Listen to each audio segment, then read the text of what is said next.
Melania just arrived at NATO with Trump and silenced world leaders with what she did.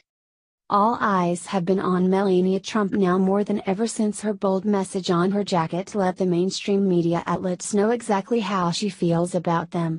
Her attire has always been under fire from leftists who love to attack her for any ridiculous reason. That reached a pinnacle of attack when she fought back her detractors with a perfectly played, no infamous, message on her jacket that said, "I really don't care, do you?" She let everyone who hates her know exactly how she feels, that she doesn't care what they think of her and she's tired of their fake news. Having found her voice and showing she's not afraid to use it in the right time, her poise and confidence she regularly exudes soared to new heights among her admirers. Now she's debuting herself on the world stage at NATO for the second time. She stunned NATO wives on Wednesday with having come right off an international flight and headed straight into a gathering with the spouses, looking fresh and flawless and not remotely jet-lagged like most travelers would after flying that far to a different part of the world. Just 24 hours after impressing NATO spouses with her impeccable appearance, she silenced world leaders alongside President Trump with what she did today upon greeting them. Mainstream media and the left have been watching Melania closer than ever, waiting for her to slip up and make an error they can exploit.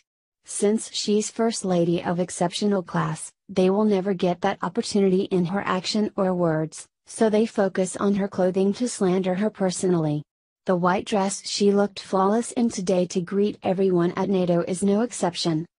According to the Daily Caller, Melania Trump dazzled in a white floral dress with sheer panels Wednesday when she and President Donald Trump arrived at a NATO welcome ceremony in Brussels, Belgium.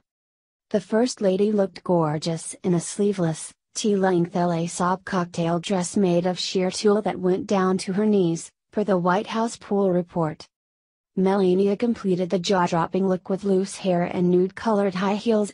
She and Trump greeted other world leaders and their spouses ahead of a dinner at the Park of the Cinquantenaire. Earlier in the day, FLOTUS joined other NATO leaders' spouses at the Queen Elizabeth Music Chapel in Waterloo for a concert followed by a fashion show. The event was part of a separate agenda, as President Trump and other leaders met for the first day of the North Atlantic Treaty Organization, NATO, summit.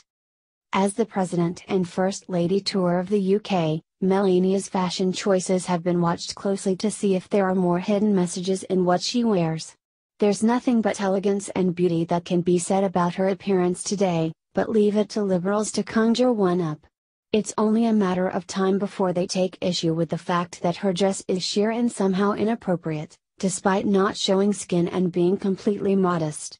If it's not that, then they'll accuse her of attempting to upstage other world leaders' wives. There's no end to what they are capable of coming up with. Such as, calling her designer Christian Louboutin heels trash flair, as Vanity Fair claimed in her hit piece on her appearance as she traveled to Europe. Really, the shoe designer is her favorite and practically the only brand she wears, plus she was paying homage to Louboutin as she headed to Europe, with heels that had the logo on them since the designer is based in Paris. The First Lady is smarter than to give in to her haters' games. Instead, she beats them at it by always carrying herself with perfection and grace under fire, looking stunning everywhere she goes.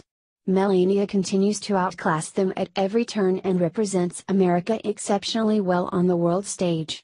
Perhaps the real problem other people have with her appearance is that they touted Michelle Obama as one of the best dressed First Ladies, but it's evidently clear that Melania has her beat by a mile.